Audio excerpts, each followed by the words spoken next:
Muy buenos días, muy buenas tardes, muy buenas noches con todos mis queridos alumnos. Una vez más les saludo a su profesor Emerson Cisneros Andrade y el día de hoy vamos a continuar con los cursos de Economía. Vamos a continuar con la segunda parte del tema de Economía Política. Ya hemos conocido, ¿verdad?, un poco sobre lo que es el padre de la economía, cuál es el conflicto de la economía, las necesidades ilimitadas, la escasez, los recursos limitados, etc., ¿verdad? Hoy vamos a continuar con este importante tema en la sociedad y vamos a conocer un poco más sobre la división de la economía, sobre la microeconomía, macroeconomía, economía normativa, positiva, economía política también.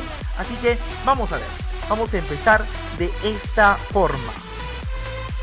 Vamos a observar por acá y vamos a ver cómo es que se divide la economía, ¿verdad? La ciencia económica. ¿Cómo se divide, profesor? Una gran pregunta que muchos quieren conocer y hoy vamos a tratar de resolver, ¿verdad? Recordando que esta clase es una clase de nivel preuniversitario, por si acaso, ¿ah?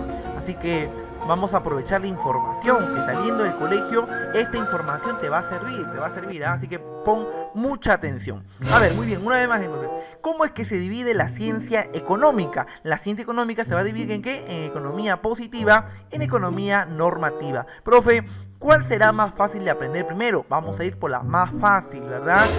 Muy bien, entonces vamos a hacer un super zoom, vamos a acercar la camarita a lo que es economía normativa. Profe, yo te pregunto a ti, tú que estás detrás de la pantalla, ¿de qué proviene la palabra normativa? ¿Verdad? ¿De qué proviene la palabra normativa? Imaginemos un ejemplo, ¿verdad? Que digamos el primer día de clases, no sé, de repente de nivel primario o secundaria, la Miss o el profesor dice: muy bien, jóvenes, vamos a establecer las normas del aula, ¿verdad? Vamos a establecer las normas. Y por ahí dice: muy bien, a ver, Pepito, usted diga una norma. Y Pepito dice: muy bien, el alumno debe llegar temprano al colegio. Es una norma, dice. Entonces, muy bien, el profesor lo va a anotar en la pizarra, ¿verdad? El alumno debe llegar temprano al colegio. A ver, otra norma por ahí, ¿quién me puede dar? Por ahí se levanta otro alumno y dice: el alumno no debe comer en hora de clase. Muy bien, y lo anota. Por ahí se levanta una alumna y también va a mencionar, ¿verdad? Y dice ya: el alumno deberá cumplir con sus obligaciones. Entonces yo te pregunto, tú que eres un alumno sumamente inteligente, ¿verdad? ¿En qué consiste este ejemplo? ¿Cuál es la palabra que más se repite? A ver, piensa. ¿Cuál es la palabra que más se repite? Muy bien, la palabra que más se repite es debe, ¿verdad? O deberá, ¿verdad? Entonces, es la palabra que más se repite, debe. Y esa palabra va a tener mucho que ver con la economía normativa. Espero que nunca te olvides que normativa viene de ¿qué? De norma. Vamos a hablar de una norma, de normas, ¿verdad? En todo caso, vamos a ver y a estudiar a profundidad sobre la economía normativa. Mira, por acá al costadito vamos a observar qué es lo que dice de la economía normativa. Primer dato, que cuando hablamos de economía normativa, vamos a hablar de ¿qué? De economía aplicada. Espero que nunca te olvides. Cuando hablemos de economía normativa, es lo mismo que decir economía aplicada. De repente tú no lo encuentras en tu examen como economía normativa, sino como economía aplicada. Es lo mismo. ¿Estamos? Economía normativa o economía aplicada. Muy bien, punto número 1, ¿ah? Atento. Punto número 2. ¿En qué consiste, verdad? Por acá está una palabra clave. Debió, muy bien, debe ser o debiera. Entonces, estas palabras son claves en lo que es la economía normativa. Tú tienes que conocer ya. Tú ves la palabra debió, debe ser, ¿verdad? Debiera. Es economía normativa. De frente, en el examen van a venir palabras, ¿verdad? Palabras u oraciones. Si tú ves una oración que tiene esa palabra, de frente, economía normativa. No te vayas a confundir, ¿ah? Siguiente punto, tercer punto de gran importancia. Mira, ¿qué dice acá? Realidad subjetiva. Por acá está, ¿verdad? Realidad subjetiva. ¿En qué consiste? ¿Cómo así, profesor, realidad subjetiva? Claro. ¿Qué es lo que pasa? ¿Verdad? ¿Qué es lo que pasa? Que acá vamos a hablar, ¿verdad? Acá vamos a hablar de la parte no real. de la parte subjetiva. Por eso dice debe, ¿verdad? Debe. El alumno debe llegar temprano al colegio. Debe. No dice el alumno llegó temprano. El alumno debe. Todavía no pasa. Es algo subjetivo, ¿verdad? Es algo subjetivo. Debe. Aún no pasa. O de repente por ahí dijeron el alumno deberá cumplir con sus tareas. Deberá. Es que no estamos hablando de la parte real. Estamos hablando de un futuro. Por eso se habla de una realidad subjetiva. ¿Estamos? Muy bien, realidad subjetiva. Y más abajo nos menciona sobre los juicios de valor o ética, lo que es bueno y lo que es malo. Mira, ten en cuenta, acá nos va a hablar sobre los juicios de valor o ética. Por eso es que mencionan la palabra debió, debe ser, debiera, ¿verdad? Ejemplo, imaginemos que digan, ¿verdad?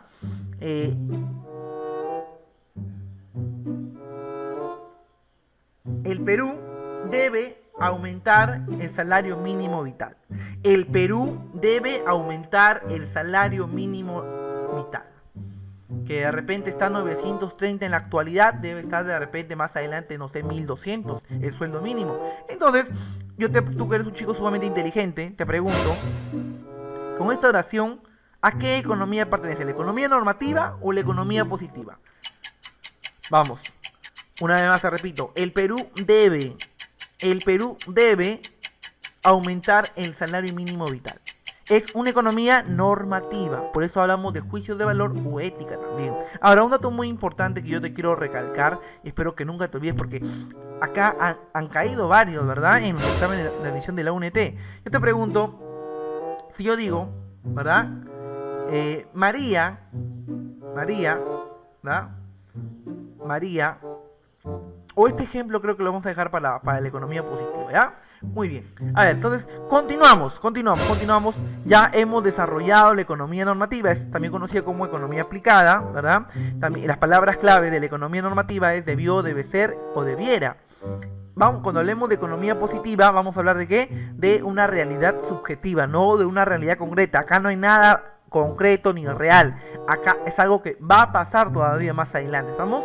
¿Qué más? Cuando hablamos de economía normativa vamos a hablar también de ¿qué? De juicios de valor o ética. Ya acabamos de explicar, ¿verdad? Más o menos una oración que puede ejemplificar la economía normativa. Ya está. Entonces, profe, yo ya entendí lo máximo, ¿verdad? Vamos a ver por acá en qué consiste la economía positiva. Yo siempre digo esto, para que uno pueda lograr aprender algo, tiene que comparar. Si uno compara, va a lograr aprender. Pero si no compara, pues va a ser un poco difícil que la información se quede en tu cabecita, ¿ya? Así que, un dato muy importante, compara y aprenderás, ¿ya? Así como aprendiste, ¿verdad? A elegir entre tu ex y el actual, ¿verdad? Ya aprendiste. Entonces, mira, vamos al otro lado de la pantalla y vamos a encontrar la economía positiva. Profe, entonces, ¿yo voy a comparar la economía normativa con la economía positiva? Claro que sí, tienes que comparar, ¿ya? Mira, entonces, profe, cuando hablamos de la economía positiva, ¿qué vamos a hablar acá? Acá también es conocido como economía pura, ¿ya? Economía pura. ¿Ya? Una vez más, sí, profe, en la economía normativa, ¿cómo era llamado? ¿Te acuerdas o no? La economía normativa también era conocido como economía aplicada. Muy bien, jovencito, se ve que estás atento, ¿ah? Ahora, estamos estudiando la economía positiva. La economía positiva, ¿cómo también va a ser llamado? Va a ser llamado también como economía pura. Pregunta de examen de admisión, ¿ah? La economía positiva también es conocido como economía pura. Muy bien, ya está. Ahora, profe, en la economía normativa habíamos hablado sobre ¿qué? Sobre 3 palabras claves. ¿Cuáles son? Dilo tú. Debe ser y debiera, lo máximo, ¿verdad? Ahora, mira, si te das cuenta, en la economía positiva también van a haber 3 palabras claves. 3 palabras que van a descifrar qué es economía positiva. Profe, ¿y cuáles son esas palabras? Es la palabra es, fue y será. Si tú ves estas 3 palabras, es economía positiva de frente. Es, fue y será. ¿Ya? Es, fue y será. ¿Qué más? Entonces por acá vamos a encontrar también la realidad concreta. Mira, la economía, cuando hablamos de economía positiva vamos a hablar de qué, de realidad concreta. Profe, pero usted había mencionado una realidad subjetiva. Claro, la realidad subjetiva lo vamos a trabajar ¿dónde? En la economía normativa, no te olvides, por si acaso, ¿ah? Entonces, en pocas palabras, cuando yo digo economía positiva, ¿tú qué vas a decir? Realidad concreta, es algo real. Algo real. Pero cuando digo economía normativa, ¿de qué vamos a hablar? Vamos a hablar de una realidad subjetiva. Muy bien. Entonces, profe, ya, yo quiero ejemplos, profe, porque la verdad que de repente por ahí no entiendo. Muy bien. Ejemplos. Vamos a comenzar con un ejemplo, ¿verdad? Con las palabras clave de la economía positiva. Yo voy a mencionar, ¿verdad? Y voy a decir, el Perú es un país con un aproximado de 32.800 millones de habitantes. El Perú es un país con un aproximado de 32.800.745 habitantes. Yo te pregunto, ¿será economía positiva o economía normativa? Una vez más lo voy a repetir la oración. El Perú es un país con un aproximado de 32.800.745 habitantes.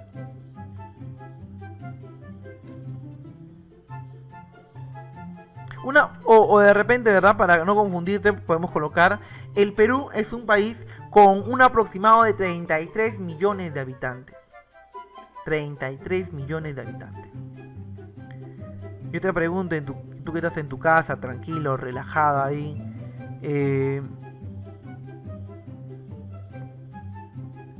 ¿será economía normativa o economía positiva?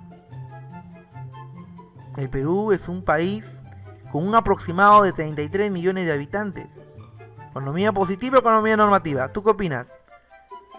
Claro, ¿verdad? Ya se ha encontrado la palabra clave. ¿Y cuál es la palabra clave? Es, en este caso, economía positiva. Es, no hay la palabra debe, o debiera, o debe ser. Entonces, ¿qué palabra es? El Perú es. Ahí nos detenemos. El Perú es un país con aproximadamente 33 millones de habitantes. Entonces, hemos descubierto que esta oración es una economía positiva. Ahora, si yo tengo otro ejemplo, ¿verdad? Otro ejemplo. El PBI del Perú es de 6,8% al año. El PBI del Perú es de 6,8% al año. ¿Qué economía es? ¿Economía normativa o economía positiva? Muy bien, economía positiva. Tú ya sabes, ¿por qué? La palabra clave, ¿cuál es? Es. Si ves, la palabra es economía positiva, lo máximo, ¿ves? ¿Te das cuenta que es fácil? Muy bien, te voy a dar otro ejemplo. Ya tú eres un chico sumamente inteligente, hábil. Vamos a dar un ejemplo nivel gallito, ¿ya? Nivel gallito, a ver. María es la chica más hermosa del Perú. María es la chica más hermosa del Perú. Vamos a tomarnos un ratito, vamos a analizar bien la pregunta y espero que puedas responder correctamente. María es la chica más hermosa del Perú. ¿Será economía normativa o economía positiva? Piensa bien, no te adelantes, piensa bien. Ya, es tu respuesta, ¿verdad? Algunos dijeron economía normativa, algunos dijeron economía positiva. Yo sé que la mayoría dijo economía positiva. Y creo que todos dijeron economía positiva. ¿Por qué, profe? Porque está la palabra es. María es la chica más hermosa del Perú. Pero te voy a dar un dato muy importante para que nunca te olvides, porque con estos errores también han caído muchos jóvenes en los exámenes de admisión de la UNED, ¿ya? Y yo creo que tú con esta explicación ya no vas a caer. Así que pon mucha atención. Cuando hablamos, ¿verdad?, de ese tipo de oración, María es la chica más hermosa del Perú, vamos a mencionar que no es economía normativa, ni mucho menos economía positiva. Ten cuidado, ¿ya? Ahí están hablando sobre un sentimiento, ¿verdad? Están hablando sobre un pensamiento de una persona, podríamos decir, o un pensamiento personal, mejor dicho. O están hablando de un sentimiento. De repente para Carlitos es, ¿verdad?, María es la chica más hermosa del Perú, pero de repente para Humberto, para él no es la chica más hermosa del Perú. La chica más hermosa del Perú puede ser su mamá de repente para Humberto.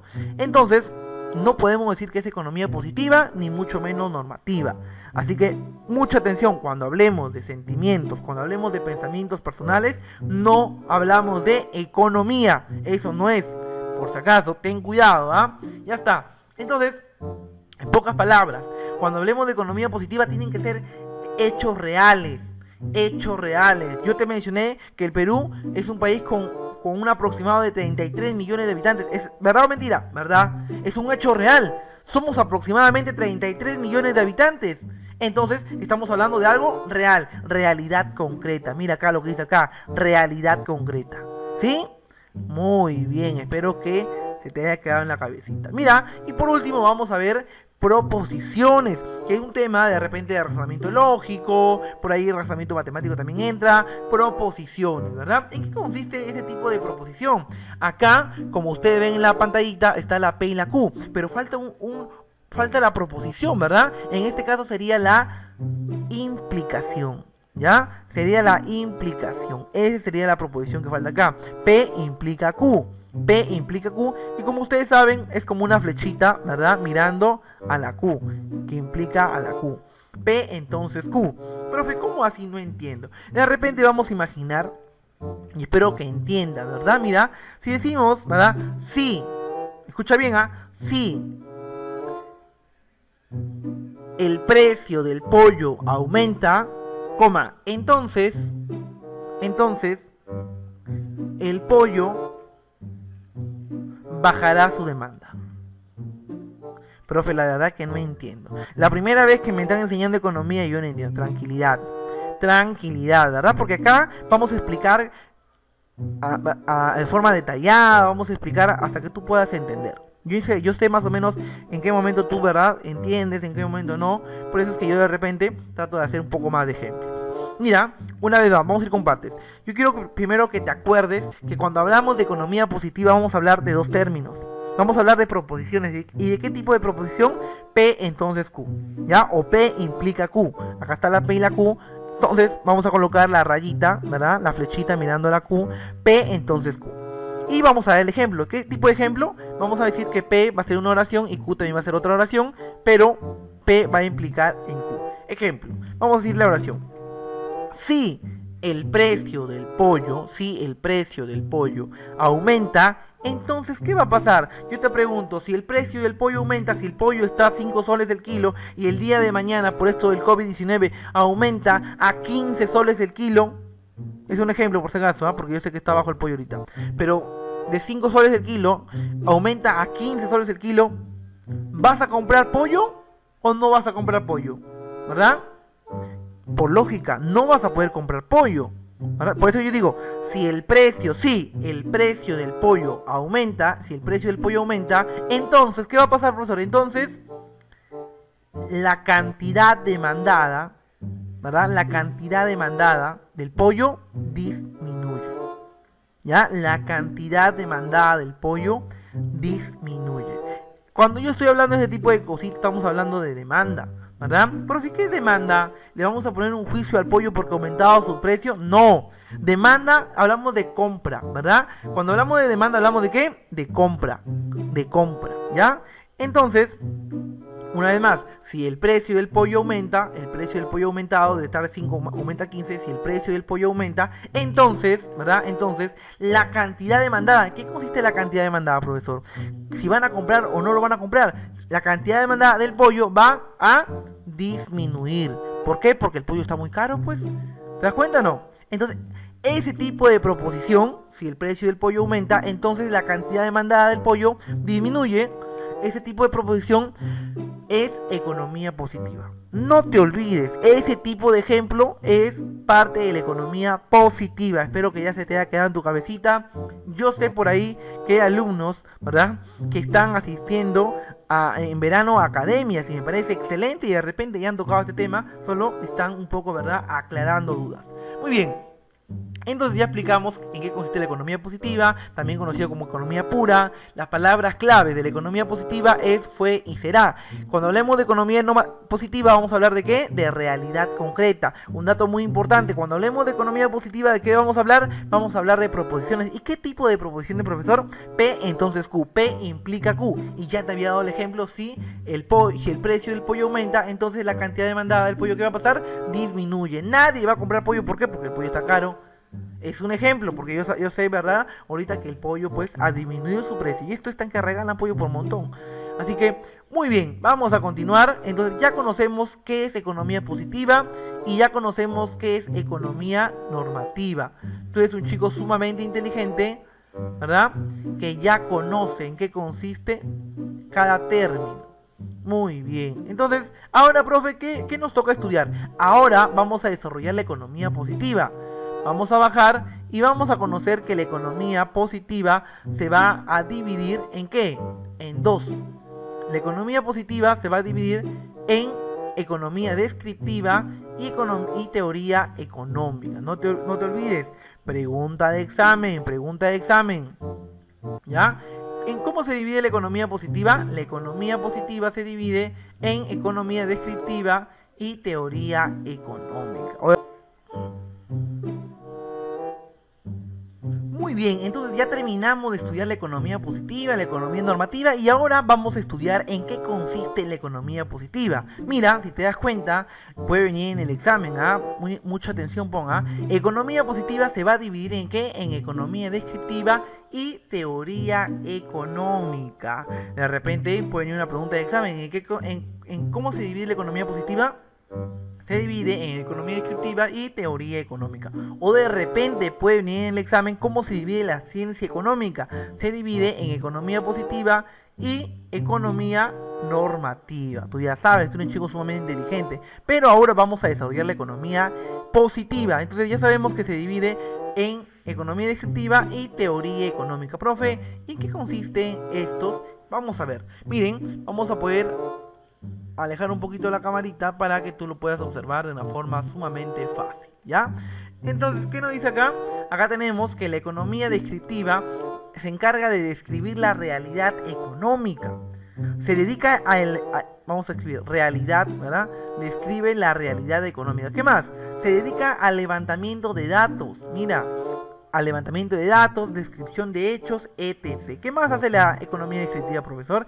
Se realiza un tratamiento científico, la observación y el análisis. Entonces, así como, profesor, entonces no le entiendo en realidad.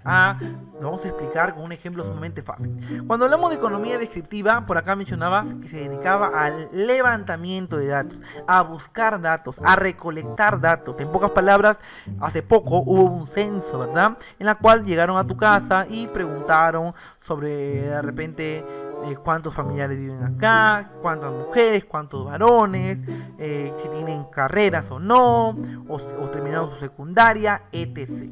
En pocas palabras, cuando hablamos del censo, ¿y quién hizo ese censo? ¿Quién hizo? INEI, ¿verdad? ¿Qué significa INEI? Instituto Nacional de Estadística e Informática.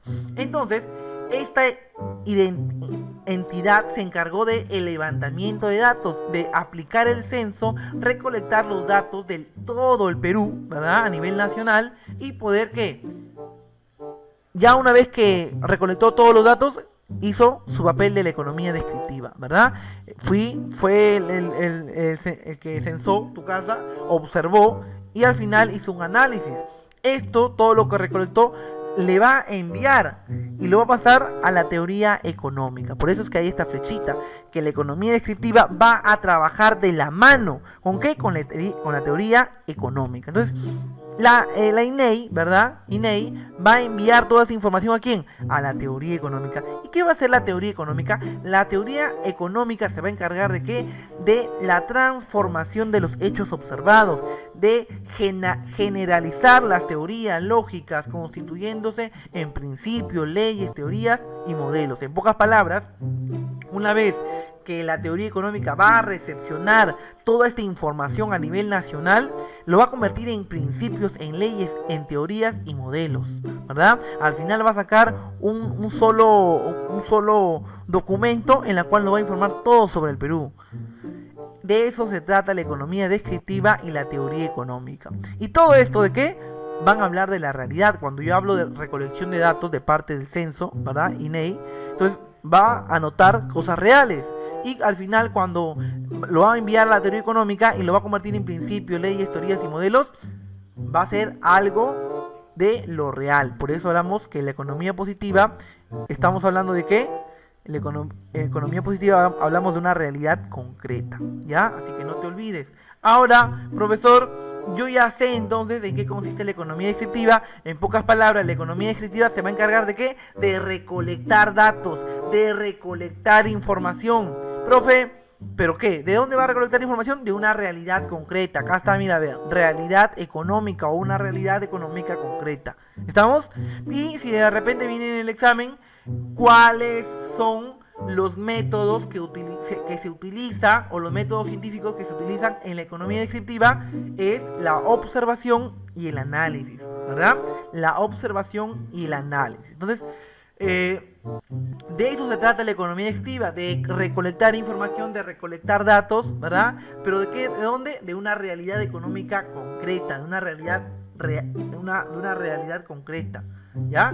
Para ello ha utilizado dos métodos, que es la observación y el análisis. Ahora, profesor, ha recolectado información y ¿a dónde le va a enviar? Le va a enviar a la teoría económica. La teoría económica, ¿qué va a hacer con tanta información? Con tanto dato, ¿qué va a hacer? Lo va a generalizar, ¿ya? Lo va a transformar, ¿en qué? En principios, en leyes, en teorías y modelos. De eso se encarga la teoría económica. Por eso es que van a trabajar de la mano. Hay una pregunta de examen de admisión en la cual menciona que algo similar, ¿verdad? Que están interrelacionadas, son disciplinas o son subdisciplinas de la división de la economía que están interrelacionadas. La economía descriptiva y la teoría económica se encuentran interrelacionadas. Es por eso que he puesto esta flechita, ¿verdad? Entonces ya hemos conocido sobre la economía descriptiva, ya hemos conocido sobre la teoría económica y de repente vamos a irnos, ¿verdad? Al otro lado, mira, al otro lado. O de repente vamos a terminar, ¿ya? Vamos a terminar de explicar acá, ¿ya? Vamos a terminar de explicar acá. ¿Y qué nos dice, verdad, la teoría económica? La teoría económica, una vez que se encarga de recepcionar toda la información de la economía descriptiva y lo va a convertir en leyes, principios, modelos, etc., ¿qué va a hacer? ¿Verdad? Esta teoría económica se va a dividir en micro y macroeconomía. Estas dos palabras, micro y macroeconomía, son palabras sumamente importantes en este curso, ¿verdad? Son de gran importancia y son preguntas y son temas que vienen, ¿verdad? Muchas preguntas en el examen de admisión de la UNED.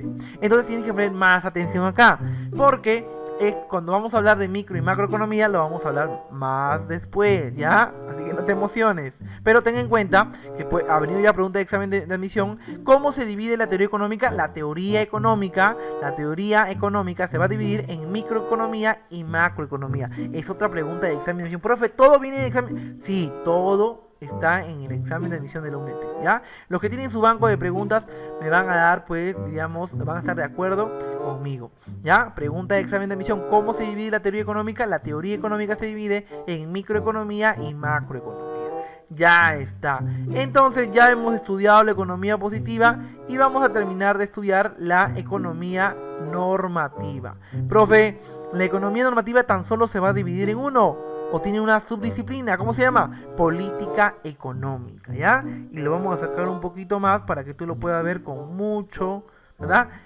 Política económica. Política economía. Pero en este caso era política económica, ¿verdad? Económica. Vamos a corregir, son cositas que pasan en vivo, ¿verdad? Política económica, ¿verdad? Ya está. Profe, ¿y en qué consiste esta parte en la política económica? No entiendo yo. Tranquilo, no te preocupes. Vamos a aprender acá económica, ¿verdad? ¿En qué consiste esta palabra, profesor? Muy bien. Normalmente la palabra política tú ya lo has escuchado, ¿verdad? Por tu barrio, por tu distrito, por tu provincia, a nivel regional, a nivel nacional. Y de eso trata, pues, ¿verdad? La política, así que por ahí viene de repente un candidato de tal partido político y comienza, ¿verdad? Sí, si ustedes votan por mí, mañana les traigo, yo voy a aumentar el salario mínimo vital. Si ustedes votan por mí, yo mañana voy no sé, de repente voy a bajar el gas o no sé, va a entregar más horas en la educación, van a construir más hospitales, van a construir más escuelas, van a construir más comisarías, etc. Esa es la clásica de la política, ¿verdad? Pues, profe, pero acá habla de la política económica, claro. Acá habla de la economía política, la política económica. ¿Y en qué consiste? Va a hacer casi lo mismo que la política normal, pero en este caso tan solo se va a regir ¿a qué? Al aspecto económico. Va a hablar de política, pero va a hablar de ¿qué? De la economía. En este caso yo puedo decir, ¿verdad? Si soy un político y me estoy enfocando en la economía, yo voy a decir, cuando yo llegue al gobierno, voy a aumentar el salario mínimo vital, que son 930, ahora van a ser 1500 el salario mínimo vital. Y toda la gente va a estar emocionada, contenta y todos van a querer votar por mí. Y yo voy a continuar con mi política económica, ¿verdad? Entonces yo voy a decir, desde mañana, ¿verdad? O desde que si votan ustedes por mí, cuando yo llegue al gobierno, no habrá ningún desempleado en el Perú. Todos van a tener empleo y van a ganar muy bien. Toda la gente emocionada, etc. Y todos están contentos. ¿Por qué? Porque yo por mi parte estoy tomando medidas económicas. Y todos van a estar sumamente bien en la parte, pues, ¿verdad? En la parte de la economía o del dinero, etc. En pocas palabras, voy a aumentar su calidad económica, su calidad de vida. Eso es lo que va a pasar. Entonces, profe, vamos a explicar acá a más detalle. Cuando hablamos de política económica, vamos a hablar de conjunto de acciones. Mira, conjunto de acciones y medidas que toma un gobierno. Pero recuerda, en aspectos de la economía. No te vayas a confundir. Conjunto de acciones y medidas que toma un gobierno, pero desde el punto de vista económico.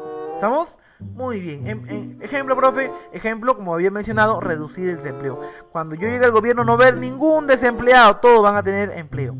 Una medida económica. Otra medida económica, profe, disminuir la tasa de inflación. ¿En qué consiste, profe? Es que la verdad que yo no sé. Sí he escuchado esa palabra inflación, pero la verdad no sé. No te preocupes, yo te voy a explicar. Cuando hablamos de la palabra inflación, ¿verdad? Vamos a entender de una forma lógica. ¿Inflación de qué viene? De inflar. Inflar un globo, el globo está chiquito y comienza a inflar, comienza a crecer y hasta crece de forma exagerada tal vez. Es lo que pasa con el precio de los productos. Y en este caso, los precios de los productos de primera necesidad, el arroz, ¿verdad? Los tubérculos como la papa, la yuca, etc. Entonces, ¿qué dice ahí? Disminuir la tasa de inflación. Inflación, cuando el precio de un producto aumenta. El arroz, el kilo de arroz está a 3 soles, mañana o pasado aumenta 4 veces su precio. Va a estar a 12 soles. Hay inflación, hay inflación. De eso hablamos cuando existe la palabra inflación. Profe, ¿en el Perú ha habido inflación? Sí. Sí hubo inflación en el Perú. Más o menos, en el primer gobierno de Alan García, les comento esto, ¿verdad? Que es importante, la economía, la geografía y la ciencia están relacionadas, igual que la filosofía y la psicología, etc. Están interrelacionados, ¿verdad? Profe, ¿en el Perú hubo inflación? Claro que sí hubo inflación. En el primer gobierno de Alan García, ¿verdad? De este expresidente, que tuvo un desenlace fatal, dantesco, ¿qué pasó, profe? Ya. Es que este señor era muy joven. Llegó a la presidencia con aproximadamente 35 años de edad, que es la edad en la cual pues uno puede postular como presidente de la República. El presidente más joven de la historia del Perú. Y este señor, ¿qué hizo? ¿Verdad? De repente era un poco idealista, ¿verdad? Idealista y no materialista. ¿En qué consiste la palabra idealista? Que de repente pues se enfoca a que se pueden dar algunas cosas, ¿verdad?, sin pensar en las consecuencias.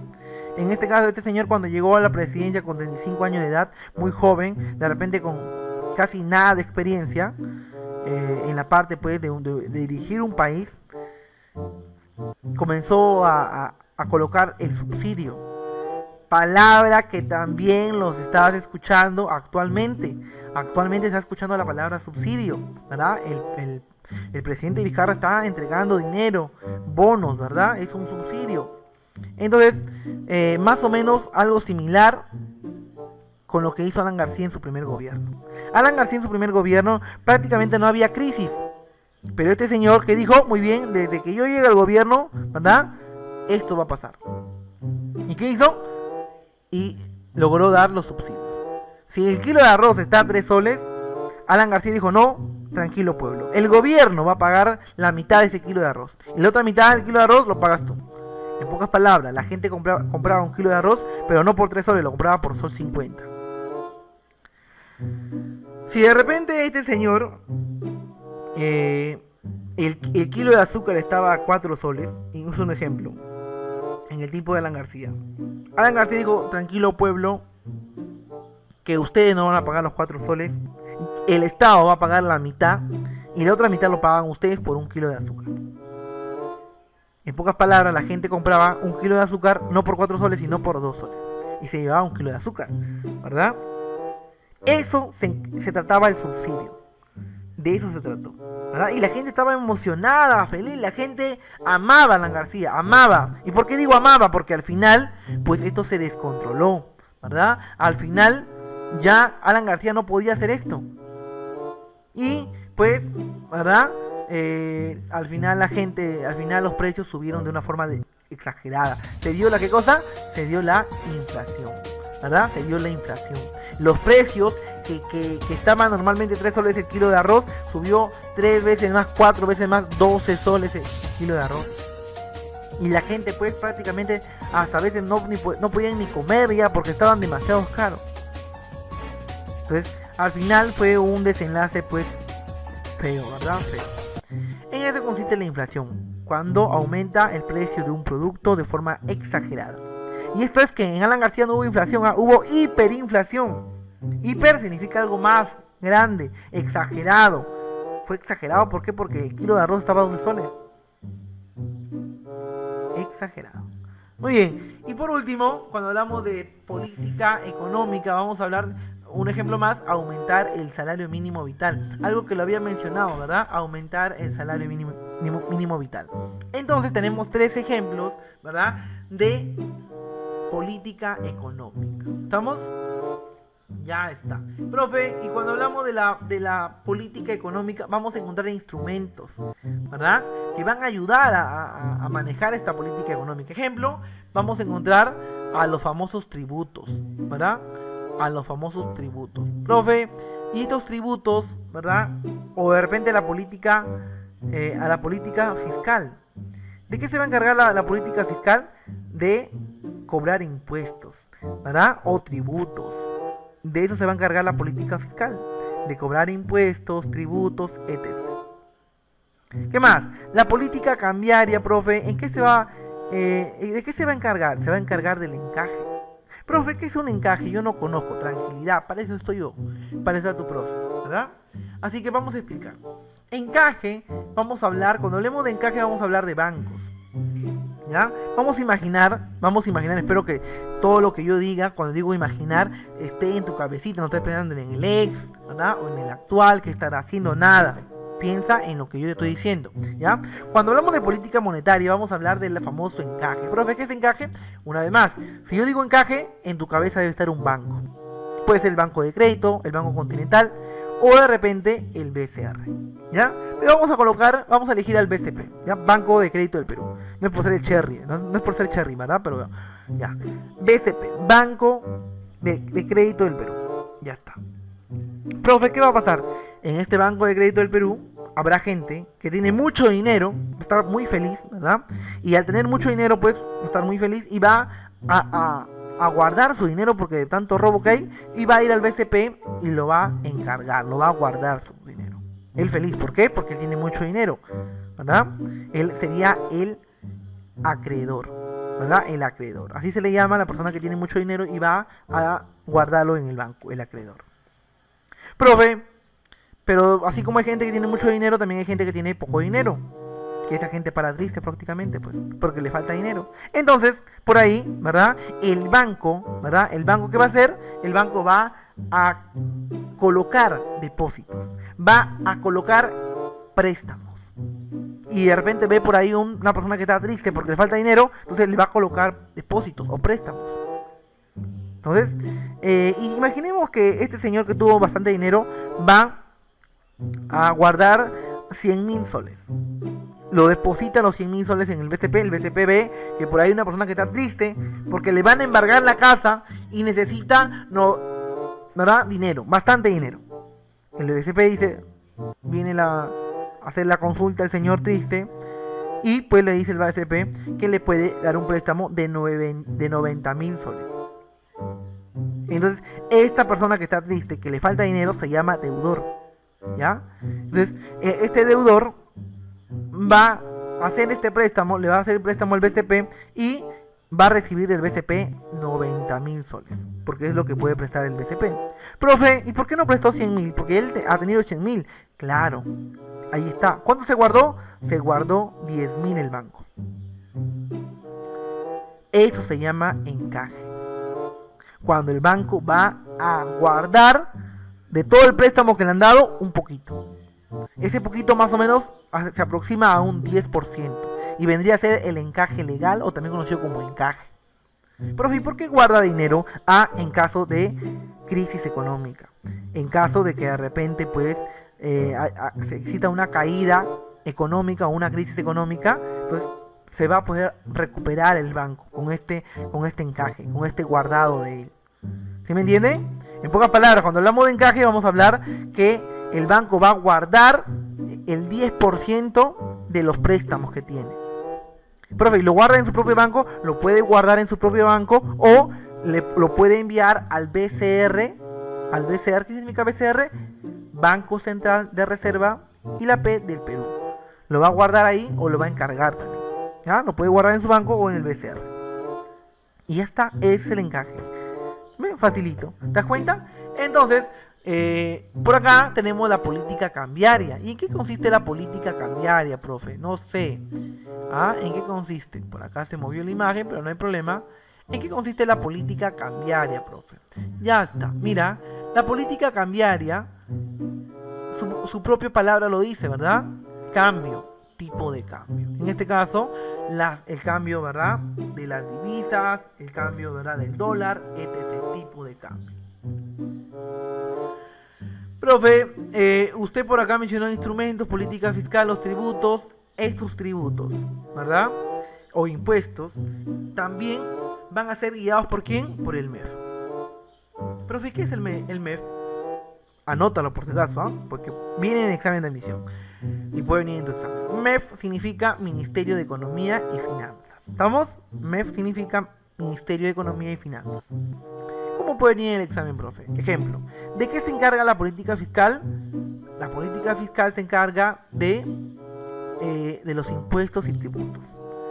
¿Quién va a manejar la política fiscal? El Ministerio de Economía y Finanzas. ¿Quién va a manejar la política monetaria? El BCR. ¿Qué significa BCR? Banco Central de Reserva del Perú. Profe, ¿y la política cambiaria? ¿Verdad? Es parte de la economía. Tipo de cambio. Y ya está, ya hemos aprendido, ¿verdad? La política económica. Y terminamos de estudiar esta parte. Por acá vemos a un amigo que se parece a tu compañero de aula, ¿verdad? No sé quién será, tú ya sabrás quién es. Entonces, mira, ¿qué dice acá? El monito está muy pensativo y dice, muy importante, atento, muy importante, los sentimientos o pensamientos personales no son considerados dentro de la economía. Ya te lo había mencionado. Espero que nunca te olvides, ¿ya? Espero que nunca te olvides. El monito dice, muy importante, los sentimientos o pensamientos personales no son considerados dentro de la economía. Muy bien, excelente. Muy bien, entonces ya hemos culminado en estudiar, ¿verdad?, lo que es la parte de la división de la economía. Ahora vamos a entablar o estudiar la parte donde nos habíamos quedado. ¿Sí se dan cuenta? La teoría económica se divide en microeconomía y en macroeconomía. Entonces vamos a desarrollar estos dos temas sumamente importantes en los exámenes de admisión de la UNT, ¿ya? Entonces por acá vamos a continuar con el curso de economía y tenemos en este lado, ¿verdad?, ¿cómo decirlo?, un cuadro comparativo que nos va a ayudar a estudiar de una forma excelente estos dos temas de gran importancia, ¿ya? Miren, tenemos la microeconomía y la macroeconomía. Profe, ¿cómo así, profe? Mira, vamos a empezar con la microeconomía. La microeconomía también va a ser llamada, teoría de los precios. Pregunta de examen de admisión. Así como la economía positiva también es llamada economía pura, así como la economía normativa también es llamada economía aplicada, la microeconomía también es llamada teoría de los precios. Acá lo acabo de subrayar. Profe, ¿y la macro? La macro también va a ser llamada de una forma diferente, ¿verdad? Macroeconomía o teoría de los agregados económicos. ¿Ya? No te olvides. Entonces, vamos con el siguiente punto. Profe, la microeconomía fue desarrollada en la escuela neoclásica, ¿verdad? Neoclásica. Profe, y la macroeconomía se desarrolló en la escuela keynesiana. No te vayas a olvidar, ¿ya? La microeconomía en la escuela neoclásica y la macroeconomía en la escuela keynesiana. Ya está. Siguiente punto, vamos a mencionar que la microeconomía se encarga de estudiar el comportamiento de los elementos económicos individuales. En pocas palabras, va a estudiar, ¿verdad?, el comportamiento individual de la persona cuando compra o cuando vende. De esa forma va a estudiar. En cambio, en la macroeconomía va a estudiar el comportamiento de la economía, ¿verdad?, en su totalidad o en su conjunto. No va a estudiar a cada individuo, sino a nivel global. Puede ser a nivel de un país, a nivel de un continente o a nivel mundial. ¿Me entienden o no? En cambio, la microeconomía va a estudiar el comportamiento de los agentes económicos individuales. De repente María va a estudiar cómo compra o de repente cómo vende, y también estudiará a Pepito cómo compra y cómo vende. En cambio acá en la macroeconomía no. Acá va a estudiar de forma general a todo el país. Cuánto se ha invertido, cuánta producción a nivel nacional hubo. De esa forma va a estudiar la macroeconomía. Ahora, menciona sobre los cambios en los precios, cantidades productivas y demandadas. Yo te voy a dar un dato muy importante, joven, y espero que nunca te olvides. Ya sabes lo resto, ¿verdad? La teoría de los precios, neoclásica, agentes económicos individuales de la microeconomía. Pero cada vez que a ti te hablen sobre la microeconomía, recuerda estas palabras. Precio. ¿Ven la palabra precio? Es microeconomía. ¿Ven la palabra cantidad producida? Es microeconomía. ¿Ven la palabra demanda o demandadas? Es microeconomía. ¿Estamos? Hablamos de precio, ¿verdad? Puede ser el precio del pollo, puede ser el precio de la yuca, el precio de la papa, etc. Pero de repente también podemos hablar sobre las cantidades producidas. De repente podemos decir que durante esta cuarentena se ha logrado producir, ¿verdad?, tal cantidad de papa, pero al final la gente no ha comprado, la gente no ha demandado mucha papa. ¿Por qué? Porque ha preferido pues comer atún, ha preferido comer de repente, no sé, pastas, ¿verdad?, como los tallarines, los fideos, etc. Entonces, cuando hablamos de cantidades producidas vamos a hablar de oferta, cuando hablamos de demandas vamos a hablar pues de compra, ¿verdad? Ahora, impuestos en determinados productos o sector industrial. Cuando tú veas la palabra productos, microeconomía, ¿verdad? El producto del arroz, el producto de la papa, del fideo, etc. Cualquier producto. Si tú ves la palabra industria, vamos a hablar de fábricas. Entonces, cuando hablamos de industrias o fábricas, estamos hablando de ¿qué? De microeconomía. ¿Qué más? Acá menciona cómo reaccionan las empresas. Una vez más, voy a subrayar la empresa, la fábrica, la industria, etc. Es parte de la microeconomía. No te olvides, ¿ah? ¿Qué más? Los consumidores también es parte de la microeconomía. Acá se acaba de marcar todo y eso no me gusta, ¿verdad? Vamos a retroceder un poquito. Ya está. Entonces, ahí tenemos las palabras claves ya. ¿Y qué más dice? La palabra empresa también es una palabra clave que pertenece a la microeconomía. Los consumidores también es una palabra clave que pertenecen a la microeconomía. Porque por acá decía, ¿verdad? Los agentes económicos individuales, ¿qué van a consumir? ¿Qué van a vender? Es parte de la microeconomía. Ante cambios en los precios. Precios sigue siendo una palabra de la microeconomía, ¿verdad? Si de repente el consumidor ya no puede adquirir el arroz porque el arroz se elevó a 15 soles el kilo, el precio, el consumidor es parte de la microeconomía. ¿Qué más? Cuando hablamos sobre el costo marginal, palabra clave de microeconomía, estamos hablando de algo adicional. ¿Ya? Cuando hablamos de marginal hablamos de algo adicional. ¿Qué más? Cuando hablamos de elasticidad vamos a hablar del tipo de bien que se está utilizando. Elasticidades. O de repente vamos a tocar más adelante el tema de oferta, que es un tema sumamente importante en la economía, que clásico viene en examen de admisión de la UNT. Oferta, ¿verdad? El que ofrece, el que produce, el que vende. Y la demanda, el que compra, el que consume. ¿Estamos? Una vez más, cuando hablamos de oferta vamos a hablar de ¿qué? Del que ofrece, del que vende, del que produce. Y cuando hablamos de demanda vamos a hablar del consumidor, del comprador, etc. ¿Sí?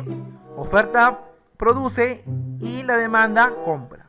Él ofrece y la demanda compra.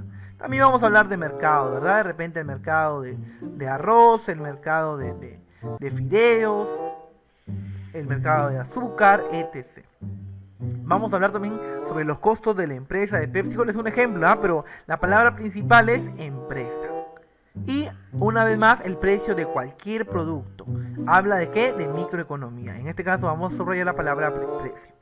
Date joven, date cuenta, tú que eres un chico sumamente inteligente, ya prácticamente ya estás casi a punto de salir del nivel de secundaria. Y tienes que darte cuenta, y yo te digo un consejo así rapidito, que te puedas aprender las palabras que están subrayadas. Ejemplo, cuando hablemos de microeconomía vamos a hablar de teoría de los precios, de la escuela neoclásica, de los agentes económicos individuales, la palabra precio, cantidad producida, demanda, producto, industria, empresa, consumidor, marginal, elasticidades, oferta, demanda, mercados, precio y una vez más empresa, ¿verdad? Que lo hemos marcado por acá. Entonces, son palabras que tú tienes que recordar y, ¿verdad?, interrelacionarlas con la palabra microeconomía. Mira, por acá tenemos una imagen que lo vamos a agrandar un poquito más para que tú lo puedas ver. ¿Ya? Mira, ¿qué nos menciona esta imagen de la microeconomía? Por acá vamos a observar que la palabra microeconomía, ¿verdad?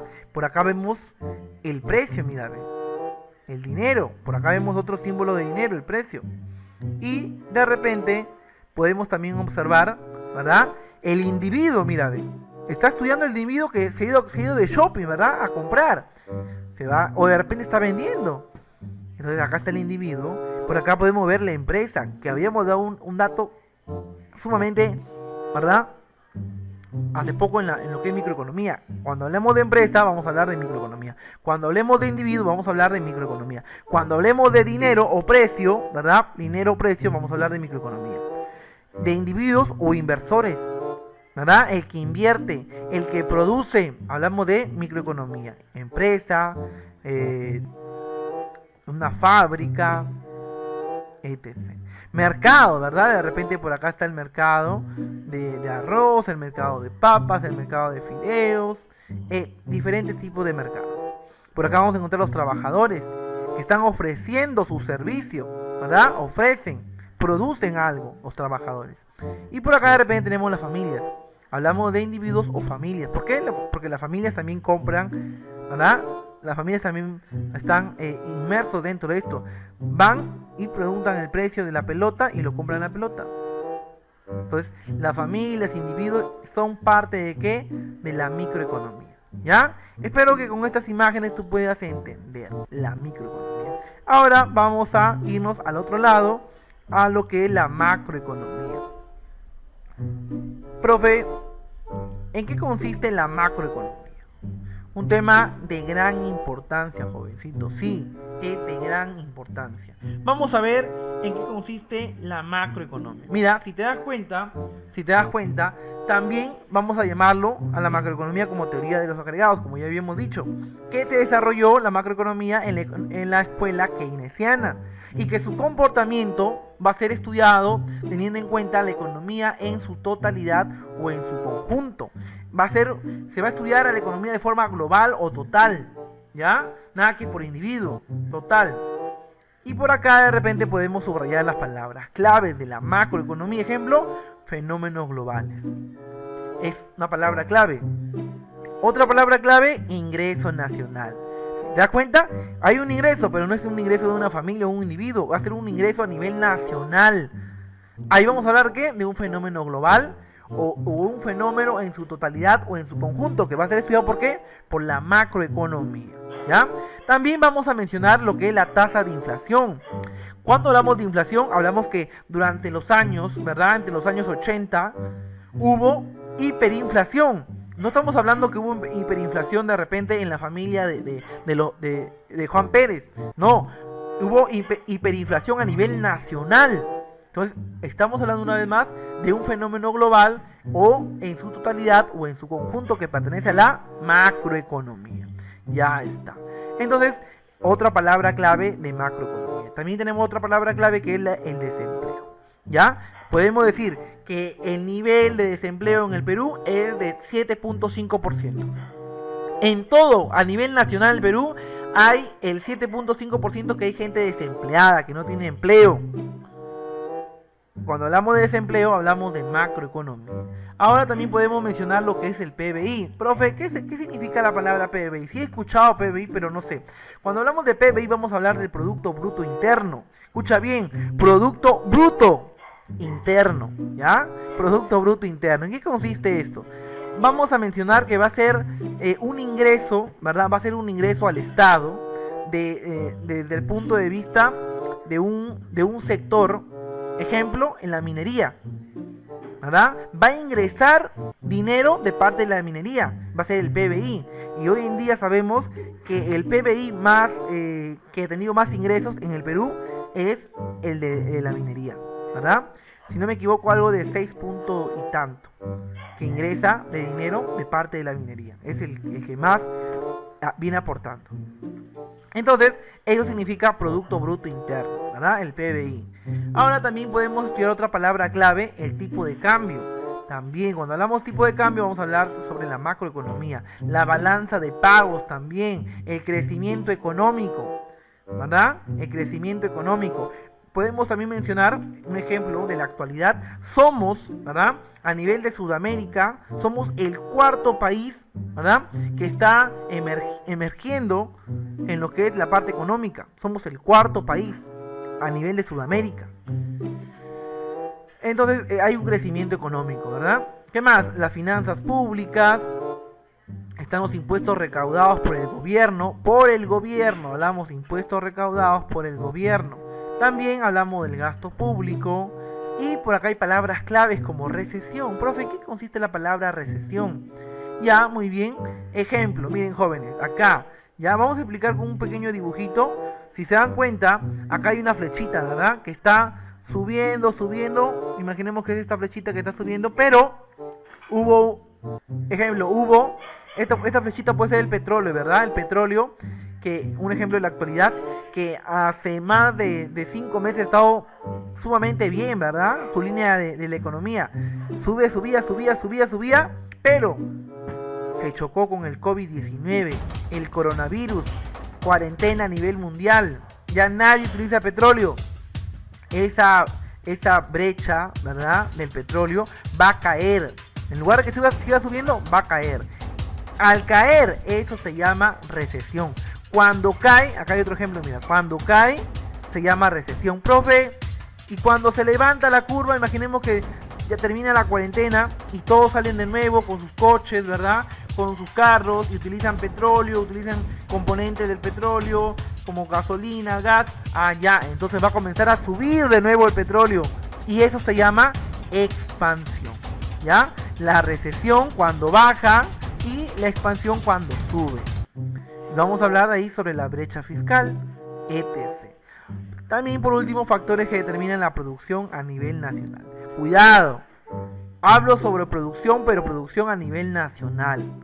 No te vayas a confundir. Y acá están algunos ejemplos sobre la macroeconomía. ¿Por qué tenemos el mundo acá? Porque vamos a hablar de fenómenos globales, ¿verdad? Vamos a hablar de impuestos, sí, impuestos pero a nivel nacional. Vamos a hablar sobre la brecha fiscal, vamos a hablar sobre la recesión, sobre la expansión, que son temas que más adelante, si Dios quiere, vamos a desarrollar uno por uno, así como la oferta, como la demanda, etc. Pero mi consejo es que tú te puedas aprender, ¿verdad?, todo lo que es subrayado, que pertenece a la macroeconomía, y todo lo que es subrayado acá, que pertenece a la microeconomía. Una vez que tú te aprendes eso, suficiente. Vas a conocer qué es micro y qué es macroeconomía. ¿Estamos? Entonces, jovencitos, de esta forma hemos culminado la clase de hoy sobre lo que es macroeconomía. Te recuerdo una vez más que este tema es nivel preuniversitario y que terminando tu año escolar te va a servir para que puedas postular a la UNT. De mi parte ha sido un gusto poder brindarte este conocimiento y será hasta la próxima oportunidad. Nos vemos.